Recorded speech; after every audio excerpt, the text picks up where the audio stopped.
자, 우리 그래서 프린트 한번 볼래? 얘들아, 요거 선생님이 만들어준 프린트. 프린트 26페이지에 합의 법칙 보면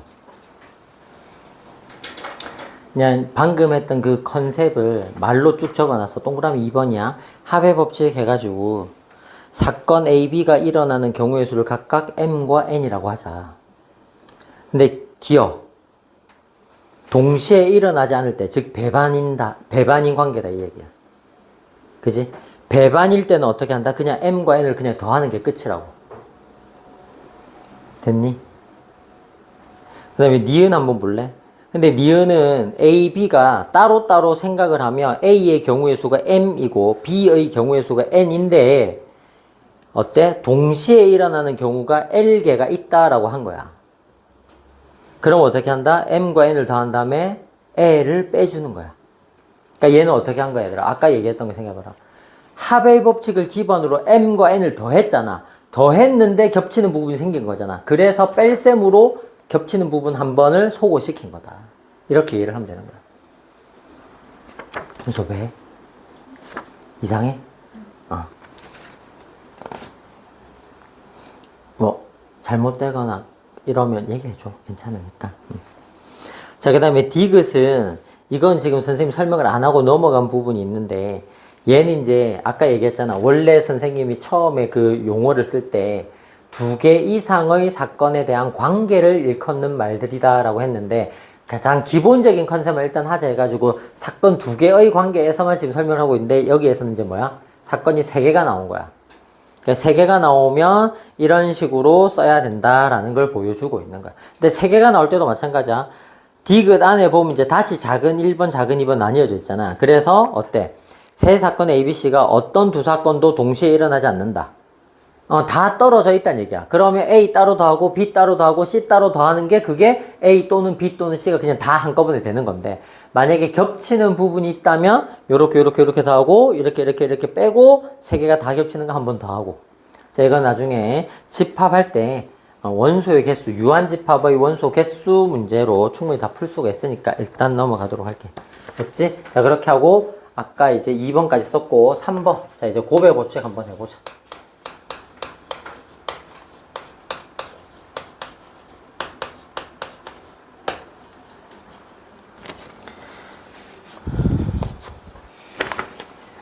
자 얘도 우리 아까 필기한 내용처럼 있잖아 얘들아.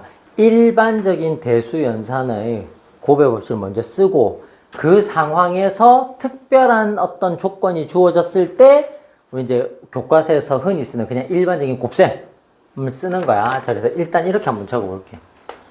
N A 교집합 아까 얘기했다 얘들아. 이 표시가 집합에서는 교집합이고 사건에서는 곱사건이야. 동시에 일어난다라는 거야. 맞니?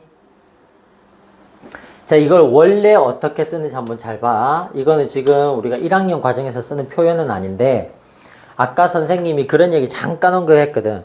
너네가 나중에 확률 단원을 배울 때 경우의 수를 기반으로 하는 확률을 배우면 항상 기본적인 방식이 전체 경우의 수를 분모로 그 문제에서 지정해주는 그 해당 사건의 특수한 상황을 분자로 올려서 비율값 구하는 게 그게 확률이다 라고 했는데 어떤 특정한 상황에 대한 공식도 나온다. 그게 이제 이름을 붙여서 공식처럼 외우는 게 나올 건데 그게 이제 두 가지가 나올 건데 하나는 뭐? 독립시행의 확률. 하나는 조건부 확률이라는 게 있다라고 이야기를 했어. 그 조건부 확률, 조건부 사건의 경우의 수에 대한 내용이 여기에 들어와. 그 컨셉을 지금 이 시점에 이해를 시키기 위해서 선생님이 아까 미리 하나 작업을 해 놓은 게 있어. 얘들아, 사건을 말할 때 동시에 일어난다라는 것을 어떤 단어로 바꿀 수 있다고? 연속으로 일어난다. 알겠니? 연속으로 시행하는 거하고 같은 원리야. 아까 얘기했잖아. 주사위 두 개를 동시에 던져도 36가지 곱의 법칙. 근데 주사위 한 개를 2번 연속으로 던져도 66, 36, 36가지 같은 개념으로 본다. 그럼 이렇게 할 거야. 잘 봐봐. 원래 얘가 사건의 컨셉으로 보면 곱사건이래. A와 B가 동시에 일어나는 거래. AND 조건이래. 근데 그 동시에 일어난다는 걸 어떻게 연속으로 일어난다라는 걸로 바꿔서 생각을 해보자. 그러면 두 가지 버전으로 생각할 수가 있거든. 어쨌든 결과론적으로는 A하고 B가 둘 다 일어나야 된다는 얘기 아니야? 이 경우는, 그지? 그러면 A가 일어나고 연속해서 이어서 B가 일어났다. 그러면 A, B가 둘 다 일어난 거야. 맞냐, 안 맞냐? 아니면 B를 먼저 성공시킨 거야. B가 일어났어. B라는 사건이 일어났어. 그러고 나서 이어서 A라는 조건을 만족하는 사건도 일어나 버린 거야. 그래도 결과적으로 보면 뭐야? A 사건, B 사건이 다 일어나게 된 그런 상황인 거잖아. 맞지? 그지? 그거를 수학적으로 한번 표현해보자 이거야. 그럼 일단 A라는 사건이 먼저 일어나. and. 그럼 저 뒤에 있는 저 and에 어떤 컨셉이 들어와야 되느냐?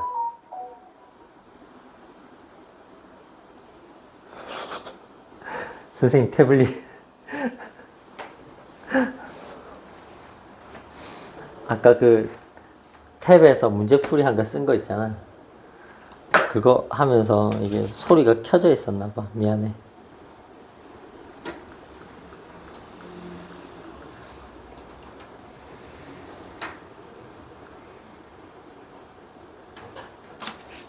아 진짜 나중에 이거 수업 녹화된 거 보면 맞지? 그냥 리얼한 상황이 다 나오겠구만.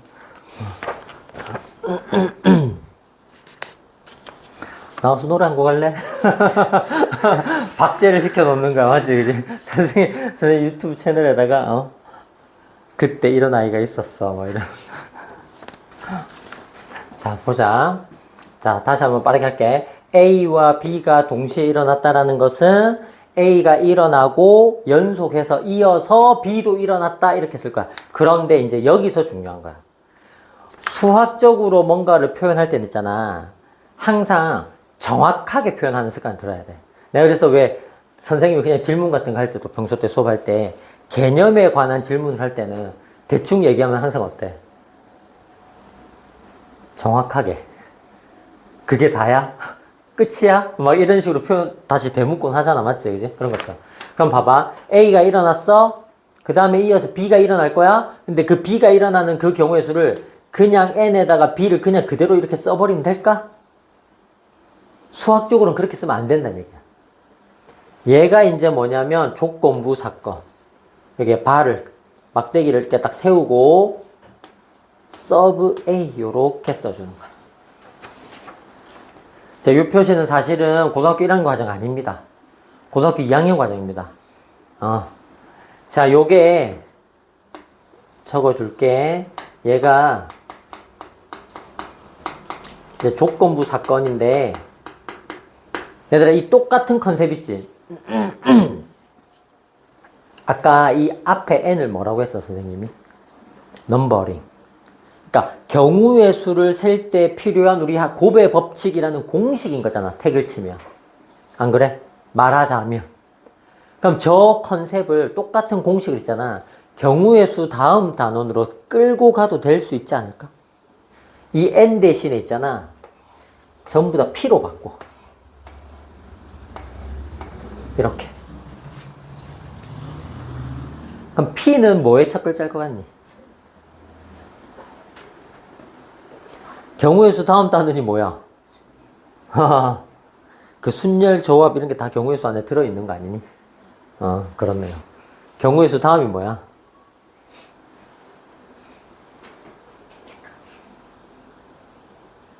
(2학년) 단원 책 제목 있잖아, 책 제목에. 2학년 때 배우는 선택, 수능에 치는 선택 과목. 그래, 확률이잖아. 확률을 영어로 뭐라 하겠니? possibility. 그 첫 글자 P를 따오는 거야. 얘들아, 내가 지어내는 얘기가 아니라 너네 2학년 확률과 통계 교과서에 보면 똑같이 생긴 공식이 있어. 근데 그때는 여기에 N을 안 붙여주고 P를 붙여놨다니까? 그럼 얘가 뭐냐? A 사건과 B 사건이 동시에 일어날 확률은, 경우의 수가 아니라 확률은 A가 일어날 확률에다가 곱하기 B가 일어날 조건부 확률을 곱하면 그게 답이야. 똑같다니까? 그래서 지금 이렇게 일반화시킨 컨셉을 같이 배워주는 게 좋은 거야. 얘들아. 그럼 봐봐. 이 조건부 사건이란 게 있는데 얘들아 이게 뭐냐면 봐봐. 요 뒤에 있는 사건이 얘가 배경 사건이 되고 그게 뭐냐면 이미 일어난 사건을 의미해. 그리고 이 앞쪽에 있는 B라는 사건이 됐니? 이게 내가 이제 확인을 해야 되는 계산이라고 쓰면 좀 애매하고 우리가 구해야 되는 확인을 해야 되는 사건이 되고 얘를 이제 우리가 앞으로 일어날 사건이야. 이 사건 내가 확인할 거야. 그래서 얘를 국어적으로 해석을 하면 뭐가 되느냐. B sub A 이렇게 썼잖아. B라고 하고 막대기 치고 A를 썼잖아. 얘들아. 얘를 국어적으로 해석하면 뭐가 되느냐. A라는 사건 있지. A 사건이 일어났다는 가정하에 여기서는 사실은 가정은 아니야. 이미 A가 일어났다는 것은 가정이 아니라 사실이야. 그래서 여기는 가정이라기보다는 조건이다 라고 생각을 해주면 돼. A가 일어난 조건이 이미 설정이 되어 있는 거야. 그래서 A라는 사건이 일어났다는 그 조건 하에서 B 사건이 일어나는 경우를 얘기하는 거야. 뒤에 있는 게 배경 사건이야. 뒤에 있는 게 이미 일어난 사건이다. 그래서 A가 일어났다는 가정하에 B가 일어날 그 경우의 수를 써야 그게 정확한 B가 일어날 사건인 거야. 봐봐. A와 B가 동시에 일어났다는 것은 A가 일어나고 어떻게 연속으로 이어서 B가 일어났다는 거야. 그래서 A가 먼저 일어나고 and 연속으로 B가 일어날 경우의 수를 셀 건데 그냥 NB를 쓰면 안 되고 어떻게 써야 돼? A가 일어났다는 가정하에 B가 일어날 경우의 수를 써줘야 된다. 그게 정확한 수학적인 표현 방법이다 라고 한 거야. 그러면 아까 얘기했듯이 순서는 내가 바꿀 수도 있지 않겠어? 어쨌든 결과적으로 A와 B가 둘 다 일어난 상황을 결과로 만들어주면 되는 거 아니니? 이렇게 쓸 수도 이렇게 쓸 수도 있는 거야. NB를 먼저 쓰고 곱하기 그럼 B가 먼저 나왔지? 그럼 뒤에 어떻게 써야 되겠니? A라는 사건을 만들어주고 싶은데 얘가 뒤에 B를 배경사건으로 깔아줘야 된다는 얘기야. B가 일어났어요. B가 일어났어요. 그리고 B가 일어났다는 가정하에 A가 일어날 경우의 수를 세주면 된다. 이 얘기인 거야. 자, 이게 기본적인 일반적인 모델이야. N에 A 교 B. 자, 그래서 이렇게 쓰거나 저렇게 쓰거나 위에는 부연 설명을 적어놨으니까 아래쪽에다가 써볼게. 자, 요게 아까 쓴 것처럼 제너럴한 포맷이 되겠고 얘가 아까 쓴 것처럼 하면 A라는 사건이 일어났다는 게 뭔지야. 그러면 A가 일어났다는 가정하에 A가 일어났다는 가정하에 B가 일어날 경우의 수를 써주면 된다고. 이렇게 순서가 바뀌어도 상관이 없다고. 자, 이 상태인데 근데 이때 아까처럼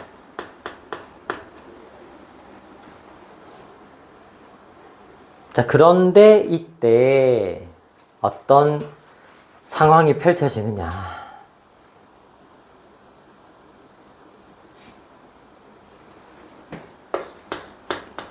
A와 B가 뭐이면 독립이면 A와 B가 무슨 관계면? 독립이면. 아까 얘들아 독립을 내가 뭐라고 썼지? 서로 영향을 안 미친다고 했지. 아까 개인의 운동 기록 같은 거 이런 걸 했지. 얘가 성공하든 안 하든 나는 내 확률 그대로. 전날에 비가 오든 비가 안 오든 그냥 비가 올 확률 얼마 고정. 그런 경우는 독립이라고. 그럼 이때는 어떤 상황이 벌어지느냐? 이런 상황이 벌어져. 봐봐. A라는 사건의 경우의 수는 B가 일어났는지 안 일어났는지 그 결과와 관계가 있다 없다? 없다고. B가 일어나든 B가 안 일어나든 걔가 성공을 했든 성공을 안 했든 나하고 상관이 없다니까. 나의 성공 여부에 내 A라는 사건이 일어난다 안 일어난다라는 그 상황에 얘의 결과가 전혀 영향을 못 미친다고. 어떻게 쓸 수가 있느냐? N에 이렇게 쓸 수가 있어. 또 N에 이렇게 쓸 수가 있어. 이거 국어적으로 어떻게 해석하면 되겠니? 잠깐, 요거하고 똑같아. 위에 거랑 똑같다, 얘들아. 이거 국어적으로 해석하면 어떻게 쓰겠니? 이렇게 쓰는 거야. 봐봐. B가 일어났다라는 상황에서 B가 일어났을 때의 A의 경우의 수. B가 일어나지 않았다라는 거. B 여사건이잖아. 맞지? 그지? 이 B가 일어났다라는 그 사건의 반대급부. 그럼 이렇게 생각해야 돼. 얘들아, B가 안 일어났다라는 사건이 일어난 거야.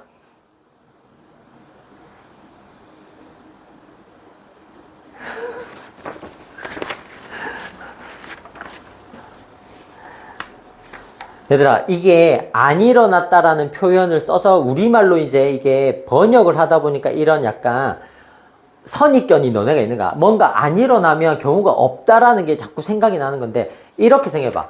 얘들아, 주사위를 던지잖아. 짝수가 나오는 사건을 A라고 해볼게. 그럼 A가 뭐라고 했어? 2, 4, 6이지. 그럼 그 2, 4, 6의 여사건이 뭐겠니? 1, 3, 5잖아. 그러니까 이게 짝수가 일어났다, 짝수가 나왔다, 짝수가 나오지 않았다. 그러니까 짝수가 안 나왔다라는 게 아무 일도 벌어지지 않았다라는 게 아니라 그 짝수가 나온다는 사건의 반대 개념 사건이 일어난 거야. 그런 식으로 인식을 해야 된다고. 그러니까 얘를 어떻게 표현했냐면 B라는 사건이 일어났어. B가 일어나지 않는다는 그 사건이 일어난 거야. 됐니? 짝수가 나오는 사건이 일어났어. 짝수가 안 나온다는 사건이 일어난 거야. 그걸 다른 말로 하면 홀수가 일어났다 이렇게 된 거잖아. 됐니? 그래서 얘를 어떻게 해석을 하면 돼? 아, 독립이 되면 두 사건의 이 성공 여부가 전혀 영향을 미치지 않기 때문에 B가 나오든 B가 안 나오든 A의 경우에서는 항상 어떻게 나온다? 그냥 NA로 일정하게 나올 수가 있다. 이 얘기인 거야. 그러면 얘들아 생각해봐. 그러면 얘를 그냥 어떻게 써도 된다는 얘기야. 어떻게 써도 된다는 얘기니 얘를. 뒤에 거 상관없이 그냥 NA로 써도 된다라는 얘기야. 얘를 그냥 NA로 써도 된다는 얘기야. 같은 원리로 마찬가지 요 뒤에 거 생각해봐. 그러면 A하고 B가 독립이야. 그러면 B의 결과에 대해서 A가 영향을 안 받는다라고도 할 수 있지만 또 반대로 생각하면 A의 결과에 대해서 B가 영향을 안 받는다라고 할 수도 있을 거 아니야. 그럼 요 뒤에 거는 뭐라 쓸 수 있는 거야? A가 일어나든 말든 뭐. 이거 자체를 그냥 NB라고 쓸 수가 있는 거야. 맞니 안 맞니? 그러면 NA 곱하기 NB 또는 NB 곱하기 NA 이렇게 만났겠지. 그래서 요렇게 되면 NA 곱 B가 NA 곱하기 NB 자 요렇게 될 거예요. 요게 이제 우리가 교과서에 나오는 우리 1학년 수준의 정리가 된 얘가 이제 우리가 흔히 말하는 곱의 법칙이에요. 이렇게 되는 거야. 그래서 우리가 중간 계산 과정에서 이 곱의 법칙 보면 보통 중간 계산 과정에서 아이고 계산을 두 번 썼네. 중간 계산 과정에서 거의 고배 법칙이야. 그러니까 아까 우리 예를 들었을 때 일반적인 컨셉 쓸 때도 케이스 1, 케이스 2, 케이스 3. 근데 케이스 1에 해당되는 걸 써보니까 이거 경우 곱하기 이거 경우 곱하기 해가지고 뭔가 한 개 나왔어. 뭔가 한 개가 나왔어. 이렇게. 두 케이스 2, 뭐 이거 이런 경우 곱하기 뭐 이런 경우 해가지고 땡땡땡 해가지고 또 뭐 이런 경우가 나왔어. 케이스 3, 뭐 또 이렇게 해가지고 뭐 이런 경우 곱하기 뭐 이런 경우 곱하기 뭐 땡땡 해가지고 뭐 최종적으로 이런 모양이 나왔어. 그래서 이 과정 중에는 전부 다 뭐가 되는 거야? 고백 없이. 요 한 컨셉은 연속 시행인 거야. 이거 일어나고 엔드 이어서 이거 일어난다. 그리고 이어서 이거 할게. 그래서 이런 경우가 첫 번째 결과로 나왔다. 그래서 첫 번째, 두 번째, 세 번째면 요렇게 세 개는 맨 마지막에 어떻게 해라? 더해라. 합의 법칙으로 더해라. 그게 일반적인 문제풀이에서의 컨셉에도 다 적용이 된다라는 거야. 됐나요? 자, 이게 일반적인 곱의 법칙입니다. 그래서 우리가 한 페이지를 다 했고요. 그 다음에 이제 순열부터 해서 이제 특별한 공식이 나오는데, 이제 여기부터가 큰 3번이야. 우리 큰 1번, 큰 2번까지 한 거야, 지금. 맞지, 그지? 자, 큰 3번은 이제 이렇게 볼게. 자, 특정한